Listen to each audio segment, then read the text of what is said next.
بسم اللہ الرحمن الرحیم۔ ایک بادشاہ کو جنگل میں سفر کرتے ایک سانپ نے ڈس لیا۔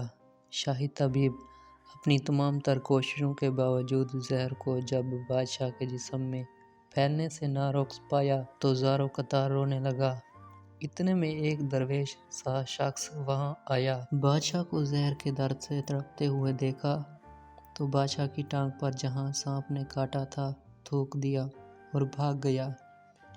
بادشاہ کے سارے ساتھی بادشاہ کی فکر میں تھے، اس لیے دیوانے کی اس حرکت پر کوئی بھی درویش کے پیچھے اسے گرفتار کرنے نہ گیا۔ شاہی طبیب نے تھوک صاف کرنے کے لیے ایک رومال پکڑا اور بادشاہ کی زہر سے نیلی ہوتی ٹانگ پر سے تھوک صاف کرنے لگا، مگر پھر حیران ہوتے ہوئے رک گیا۔ اس نے انگلی سے تھوک کو سانپ کے ڈسے پر اچھی طرح مل دیا، جس سے فوراً ہی زہر کا اثر ذیل ہو گیا۔ بادشاہ ہوش میں آئے اور جب انہیں درویش کی تھوک کے قصے کا پتہ چلا تو بادشاہ نے فوراً حکم دیا کہ اس درویش کو فوراً ڈھونڈ کر حاضر کیا جائے۔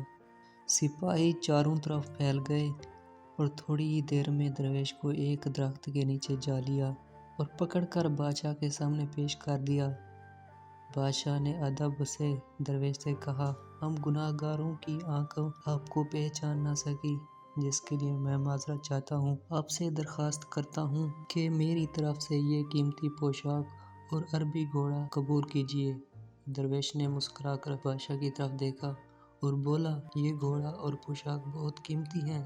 میں یہ پوشاک پہن کر اس گھوڑے کے لیے گھاس کاٹوں گا تو اچھا نہیں لگوں گا۔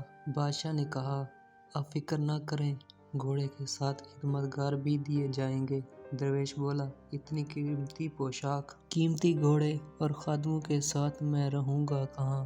اس دفعہ بادشاہ مسکرایا اور بولا، آپ کے لیے ایک عالیشان رہائش گاہ بھی تعمیر کر دی جائے گی۔ درویش نے پوچھا، اتنے مال اور دولت اور خادموں کے ساتھ اس رہائش گاہ میں تنہا رہوں گا؟ بادشاہ بولو، حضور، میری بیٹی شہزادی گلنار کی شادی آپ سے کر دی جائے گی۔ درویش بولا، اگر آپ نے میری شادی کی تو پھر میرے بچے بھی ہوں گے؟ بادشاہ نے جواب دیا، بالکل ہوں گے، ہماری دعا ہے کہ آپ کو کثیر اولاد ملے۔ درویش بولا، اگر ان بچوں میں سے کسی بچے کو خدا نخواستہ کچھ ہو گیا تو پھر رونا کس کو پڑے گا؟ بادشاہ نے جواب دیا، حضور، اگر خدا نخواستہ ایسا ہوا تو رونا تو پھر آپ کو ہی پڑے گا۔ درویش مسکرا کر بولا، اگر یہ سارا کچھ لے کر مجھے رونا ہی پڑے گا تو بادشاہ سلامت، آپ اپنا گھوڑا اور قیمتی لباس واپس لے لیں۔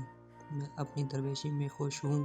دل اسی سے لگاؤ جس نے دل بنایا ہے، دنیا سے لگاؤ گے تو آنسو ہی ملیں گے۔